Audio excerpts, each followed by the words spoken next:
দায়িত্ব নেয়ার ৮ দিনের মাথায় কলেবর বাড়ল ডক্টর মুহাম্মদ ইউনূসের নেতৃত্বাধীন উপদেষ্টা পরিষদের। আমি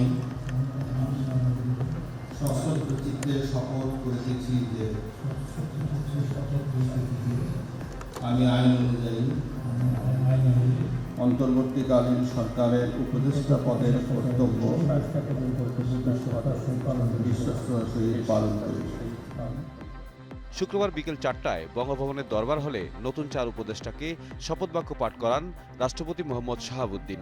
মন্ত্রিপরিষদ সচিবের পরিচালনায় এই আনুষ্ঠানিকতা উপস্থিত ছিলেন অন্তর্বর্তীকালীন সরকারের প্রধান উপদেষ্টা ডক্টর মোহাম্মদ ইউনূস, সরকারের উপদেষ্টা, ৩ বাহিনীর প্রধানসহ সামরিক বেসামরিক শীর্ষ কর্মকর্তারা।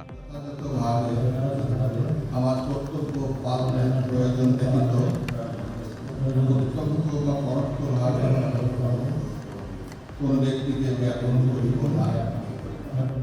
নতুন ৪ উপদেষ্টা হলেন তত্ত্বাবধায়ক সরকারের সাবেক উপদেষ্টা ডক্টর ওয়াহিদুদ্দিন মাহমুদ, বর্তমান প্রধান উপদেষ্টার বিশেষ সহকারী ও সাবেক মন্ত্রিপরিষদ সচিব আলী ইমাম মজুমদার, অবসরপ্রাপ্ত লেফটেন্যান্ট জেনারেল জাহাঙ্গীর আলম চৌধুরী ও সাবেক সচিব ফাজুল কবির খান। শপথের আনুষ্ঠানিকতা শেষে নতুন ৪ উপদেষ্টা সহ বঙ্গভবনে বৈঠকে বসেন অন্তর্বর্তীকালীন সরকারের উপদেষ্টা পরিষদ। প্রধান উপদেষ্টা ডক্টর মোহাম্মদ ইউনূসের সভাপতিত্বে প্রায় ১ ঘণ্টার বৈঠকে সংস্কার কার্যক্রম ও মন্ত্রণালয়গুলোর গুরুত্বপূর্ণ বিষয় নিয়ে আলোচনা করেন তারা।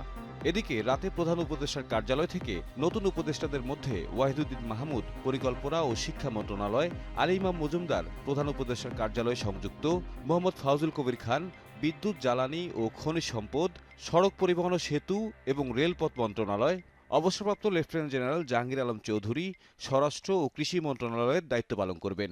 যেসব উপদেষ্টার দায়িত্ব পুনর্বণ্টন করা হয়েছে তাদের মধ্যে অবসরপ্রাপ্ত ব্রিগেডিয়ার জেনারেল সাখাওয়াত হোসেন স্বরাষ্ট্র মন্ত্রণালয়ের পরিবর্তে বস্ত্র ও পাট মন্ত্রণালয়ের দায়িত্ব পালন করবেন। বাড়তি মন্ত্রণালয়ের দায়িত্ব পেয়েছেন ৭ উপদেষ্টা।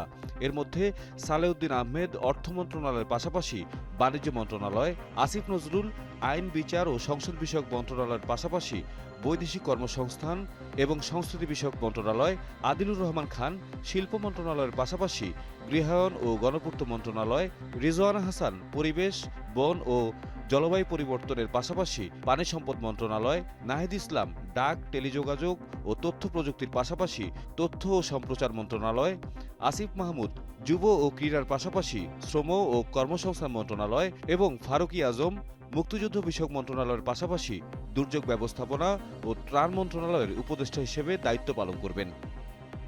তৌহিদ মিথুন, যমুনা নিউজ, ঢাকা।